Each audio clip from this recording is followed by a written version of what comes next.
Hello, hello, hello. Happy non-farm payrolls Friday. Massive beat. How is everyone doing? Good morning, John. Good morning, Jacob. Hey, happy Friday, Patrick. Good morning, Sterling. Thank you for putting in all the information. It was a very strong beat on payrolls. Only negative was average work week dropped, but we'll go through that in a second. His yields are skyrocketing on 10-year. Dollar is rising. Yen is weakening. Ted saw the duck. Good morning, Mike. It was a Duck Friday. And prior July and August were revised higher. So what are we gonna do now? Do we need a 50 basis point cut? Because this is very, very not indicative of inflation coming down, which is not below their 2% target. It's not even, it's closer than it was, but it's not there yet. See, this is I don't know what they're doing. But also, let's just recap yesterday because remember I said, look at prices for ISM services prices coming in at 59.4, way above consensus and higher than previous. This is not disinflationary. All right. But employment was dropping in services. That's what was interesting. Now, today you had non-farm payrolls 254 versus consensus of 140 and prior 159. Again, as Sterling put in the chat. And as I mentioned, July and August were both revised higher. Now, since I don't trust anything coming out of the government right now, this could be just let's make it look super strong going into the election. Look, Bidenomics, now Kamala whatever's. Hey, we're the bee's knees. Look at just reelect us. What's going to be interesting, I'm going to be fascinated. Now I'm getting way ahead of myself, but next month's November, with that lands right at the beginning of November, I want to see because there's probably going to be a rise in unemployment just due to a hurricane. But we'll see. If they play games with that one, we'll really know. What else do we have? Participation rate was in line. Average hourly earnings. Consensus 3.8, prior 3.94%. This is not disinflationary. That month over month, 0.4% versus 0.3, and you saw the ISM services prices paid. This is stickier inflation, which is what I've been talking about for months. But we will see. So we got Williams speaking, and then we just got the rig counts. But that's really about it. It was buy everything. We had a potential percent B buy setup, so it was watching the S&P 500's yesterday's high, which we rocketed through, which can be used. That's where I will use a high as a potential short-term trade trigger, and then only hold it if it follows through and closes. You trade it intraday, but then you can hold. I personally can look to hold something if it does close. Not giving trade recommendations at all. But all the mega caps up. Healthcare's down. All the mega caps up. It's buy it all except healthcare and consumer defensive. Group, let's just refresh this real quick. Consumer cyclical, technology, comm services, all leading the march higher. Consumer cyclical up 153 basis points. Utilities with yields rising, pulling back, and consumer defensive and healthcare are the negative sectors today. Fed watch. Let's do one more refresh on this since the top of the hour data refresh and see, because look, you're at close to 90% for just a single cut in November, and now just a single cut in December, single cut November, single cut December, single cut January, single cut March, then a pause. So fear and greed, this will probably jump back to extreme greed today, and the markets are not cheap. In terms of earnings, we only had Apogee today, so there's nothing going on. Here we go. Oh, look at those yields. Look at those yields. So the 10-year micro yields are trading 3.942. You know, this could just keep marching higher. Easily we could see it get back to 4.1 over the next few weeks. So let's see. S&P, this is what I was talking about.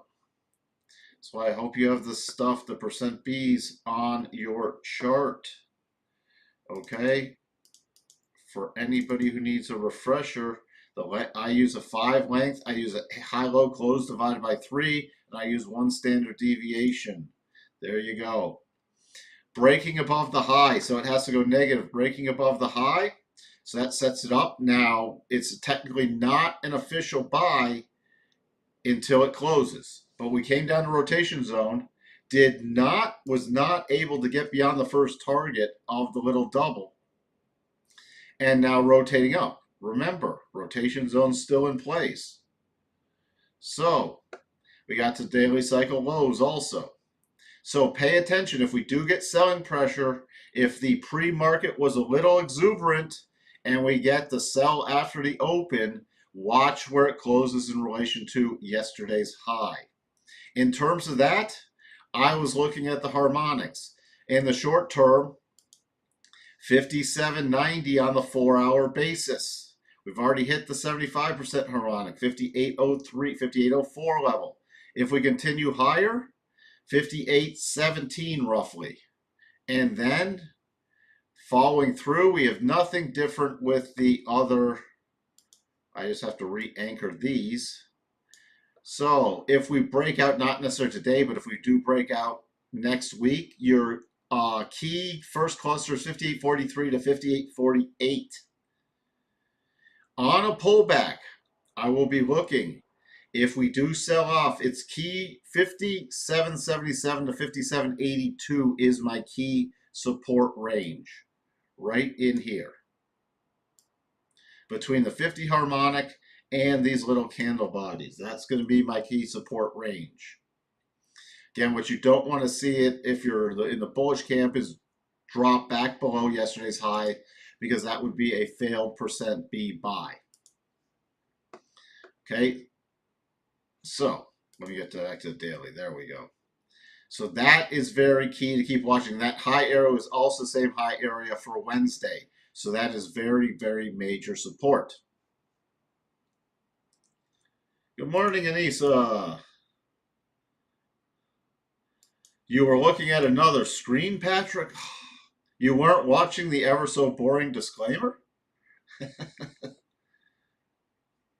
Let me see what Sterling says. I won't keep going. You won't hear this on the news. A friend of mine was right outside Asheville. He said the death toll is horrific.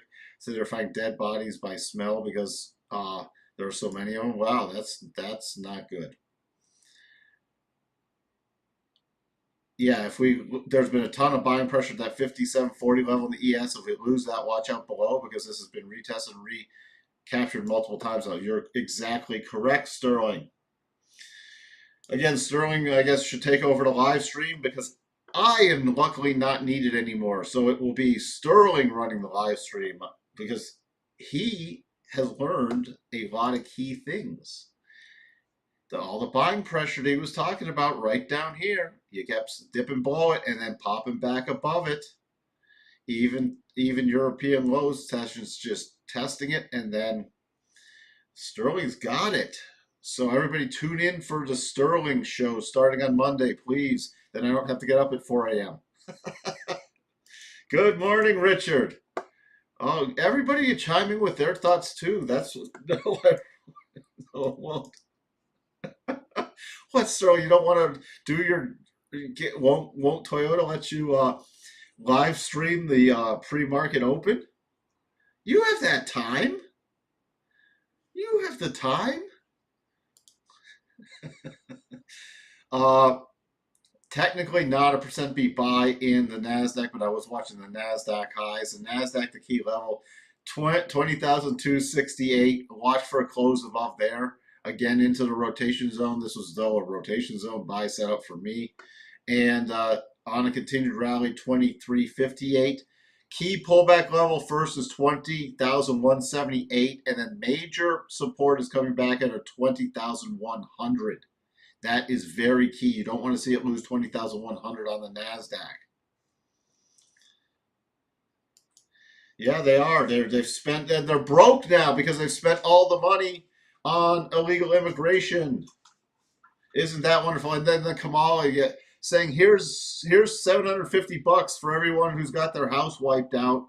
But you know what? We're going to give, you come in this country illegally, we're going to give you a Visa card with $15,000 of cash on it. You know what? What if we all just revoked our citizenship, left, went to Mexico, and snuck back in? Hey, then we'd be on the gravy train too. Hit the like. Thank you, Royal Palms. How do you trail something that goes vertical? How do I trail something that goes vertical? Hold on, I think I moved it. Yeah. Did I move it? Yeah. What do? I watch like this.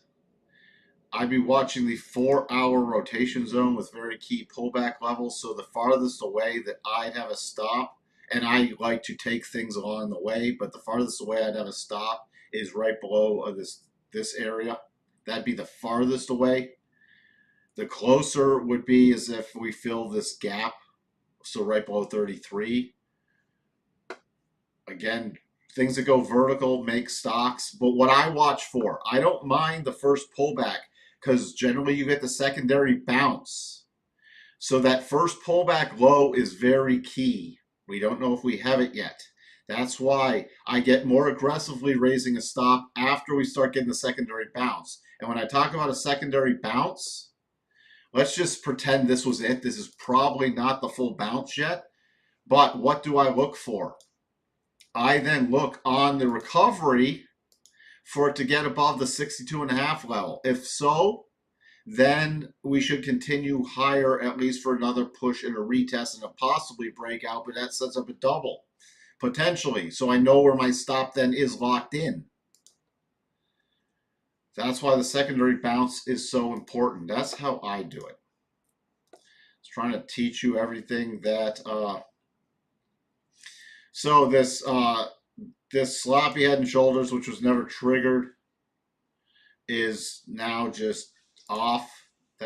So again, trying to share as much as I can for people so they can investigate it and see if anything I teach works for them. The levels 42,574, Dow just hit it. If it keeps rallying, 42,678 would be the next key thing today. Technically, if it does close above yesterday's high, it's a percent B buy in the Dow also with cycles at the bottom. I just use your harmonics as support. 42,450 would be key support. The Russell was also percent B buy. Potentially. Again, these are potential setups because it still has to follow through above the high. I'm going to be paying very close attention to the selling pressure, if any, coming in on the open. So watch where the Russell closes in relation to yesterday's high. The next key area above 2238 is 2256. The support level I'll be watching on any pullback is about 2218, besides yesterday's high, which was 2220. Hey, Mark, happy Friday. What else do we have here? Today's data revisit is basically yesterday's high. Do you believe in data revisits? I have a friend who believes that anything under a 1.5% move will see data revisit before advancing. I'd have to test that out specifically. You do get a lot of revisits. Not going to say I disagree with that, but I can't validate the 1.5% move. FEMA has spent over $460 billion on illegal immigrant expenses, and only have $1 billion for disaster relief for U.S. citizens in North Carolina. Yeah, it's. See this, Eric. NYC spends billions on illegal immigrants while Americans get 750. It's ridiculous. It is absolutely ridiculous. Yeah, we've sent 200 billion to Ukraine. It is. It's America is now last. It's like Americans are the anti-DEI, it's everything. Let's bring in illegals. Let's give all our money overseas. Let's see how, again, the channel gets deranked again because I can't get any subscribers or any traction or anything. But we talk about stuff like this because it's a bunch of garbage. There goes your VIX dropping. Not much to talk about there. Your DAX. If the DAX can close above yesterday's high, it would be also a rotation zone and percent B buy. And this is something on the DAX because the DAX has pulled back a little more. This is an example of secondary reaction. So if you're trading the DAX now with a bullish bounce, the key thing I'm watching for is a close now above 19,450 over the next couple days. Here's your notes. Look at the notes just running down to very major support area. So we might see a pause here at least next week. And your yields, look at that. Look at this. So your yields. Next target for me is just above 4, which is the highs on the micro yield futures contract from 8th of August, then 4.13, which is major resistance. Not disinflationary numbers going on right here. 10-2s pulling back because the 2s are climbing faster than the 10s today. Dollar index, look at this. We talked about the base forming, the breakout, and now next target was hit, this 102.20 area, the prior breakdown zone. So I'm watching how it's going to close in relation to right around 102. But you got the rising rotation zone, and even on a pullback to 101.50 area is now key support. And we could easily, over the next little bit, see a return to the 200 area in this other breakdown zone. Crude officially triggering the double with a rising rotation zone. Again, if crude keeps marching higher, not disinflationary. So it's also like turning into a channeling double. So I am a little cautious. That's why I would be, from my perspective, raising. I'm going to watch where it closes today, but this would be as close enough for me to at least raise a stop. What else? Gold. This is not a double anymore. It's just a sideways horizontal correction. So the only thing that puts me in cautionary stuff on gold is a close back below at 26.35 at this point in the short term. Silver, not much to talk about there. Let's just get to some other stuff like the yen. The yenster triggering the sloppy inverse head and shoulders, breaking out of the upward sloping channel. Next target 150. 150. 150. Also, remember a couple days ago, closing above the 62.5, stalling yesterday at the 75, going through the 87.5. So 87.5 rule is complete. So I'm now going to, oops, not that one. I'm flipping this around. Flipping this. There we go. All right, euro. Watch to see where this closes in the euro because we have the massive weekly double top pattern. It looks like it's going to trigger on the weekly basis unless we get a strong dollar sell-off or like a bounce back in the euro going to the European close. But keep an eye on this because that would be a weekly trigger. So this could take a few weeks to play out. But we could see the euro back to, the May high areas easily.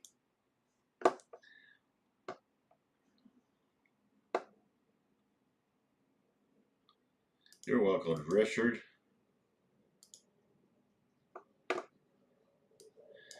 Sterling doesn't get the exuberance in the markets right now. Dollar ripping, yields pumping as treasuries dumping, gold holding, and markets ripping simultaneously. Something is off. What's going on?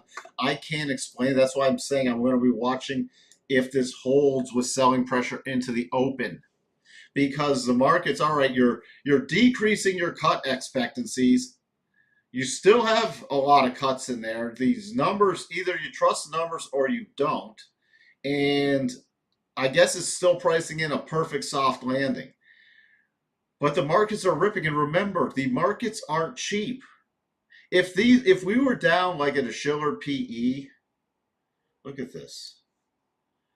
Keep this in mind where everybody says soft landing. Look at where the PE is priced. And it's going to pop probably back above 37 today. Look at how we were there in 2020 or 2021. We're nearing here again, and the only other time we've been this higher was a dot-com bubble. Here's 1929. These markets, it's not like we're pricing stuff in even around, around 20, even the mid-20s, which still wouldn't be cheap. This is what I'm saying. Fundamentally, this market, and they're acting like companies are going to have multiple expansions and earnings are just going to keep blowing through the roof. I guess we'll keep on the hedge until the only unknown October surprise is a response. I don't care about the hedge. The hedge is on. However you hedge from my perspective. And yes, I would probably keep, and it's not going to be the same hedge, but something hedged even through the election. But the major hedge is through options expiration in October, from my perspective. I'm just sharing you information the way I look at things. All right, Spideys. 571.17 is a little key support going into the open, and then 570 is where you'll be watching, and this would be a percent beat buy also in relation to the high, but it's again gapping up there. Next targets 572.35, then about 573.50. The Qs.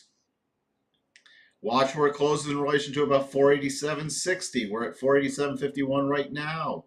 On a pullback, support would be 486. And then major support's 483.43, but I'd be looking at yesterday's highs, 484.55. NVIDIA, come on. NVIDIA still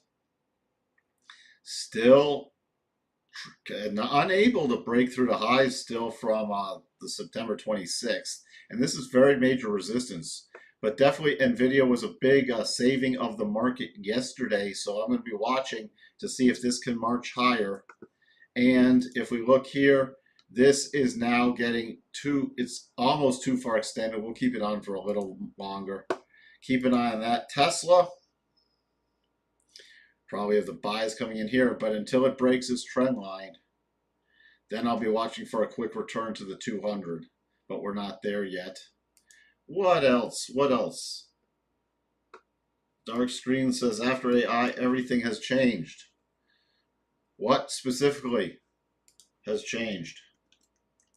Besides your new iPhone having Apple Intelligence. These mega caps it's really rotating out of mega caps. And remember, I should just put up the equal weighted futures at this point. I'll have to put up the CME equal weighted futures. By the way, another percent beat buy potentially on the equal weighted RSP, S&P 500 equal weight, and a rotation zone buy. So I'm going to be watching for that also. All right, let's just peek at the futures again on the shorter term.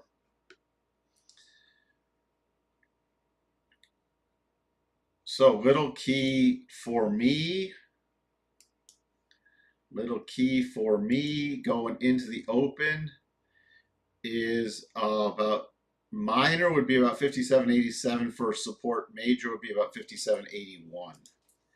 Just what I'll be looking at going into the open. Royal Palms wants Amazon. we'll jump back to Amazon. I just want to see where this tick opens also.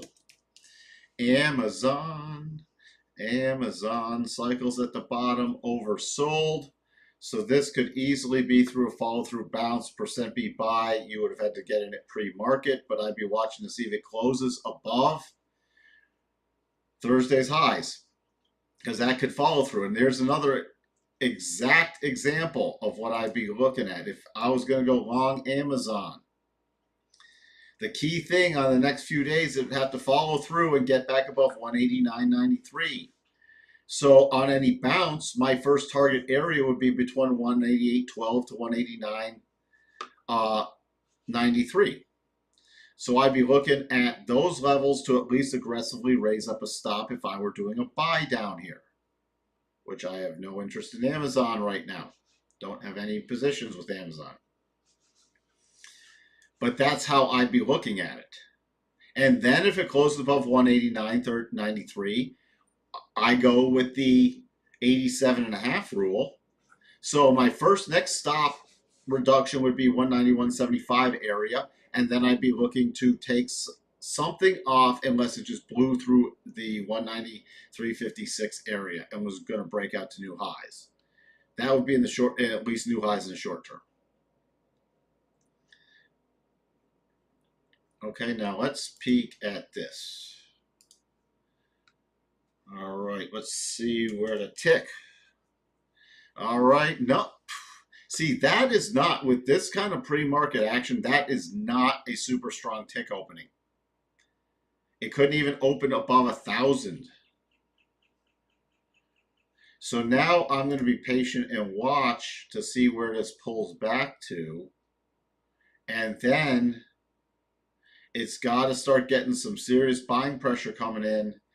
This is what I want to see, because it could be the overexuberance going into the pre-market session, and then it can't sustain it in the open. So now I'll be watching for the pullback with the tick pullback. And then once we get the lows, I'm going to do my harmonics like this to whatever those lows are. And then on any bounce, as I've already said, the key target area will be between the 50 and the 62.5. And if it closes above the 62.5, then I'll watch for those pre-market retest highs. If not, then it could turn into a failed bounce and another rollover play with a retest into this clear path move and the pullback. And then yesterday's high becomes very, very important. What I'm trying to get through is I've structured a plan already. I had the plan coming in, as I said in the beginning. I want to see whether equities will hold this going into the open,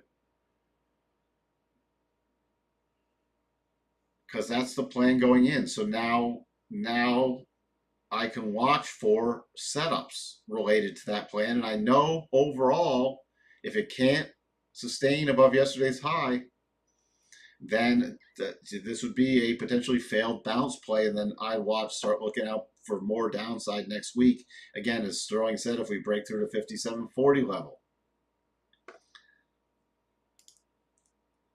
And if you look here, coming into the equity open, the 87.5, which wasn't ticked off before, just got ticked off in the equity open. Now it's starting a little minor pullback, but this did not plummet going in the equity open. So the yields are staying elevated. Well, the markets are pulling back. So very key to watch right there. And dollar index isn't pulling back that much. So we have the analysis is done. Also remember, for all of you FX traders, keep an eye if you're looking for something potentially on rollover plays now if this euro closes weak, because that could be setting up rollover plays for the next while. What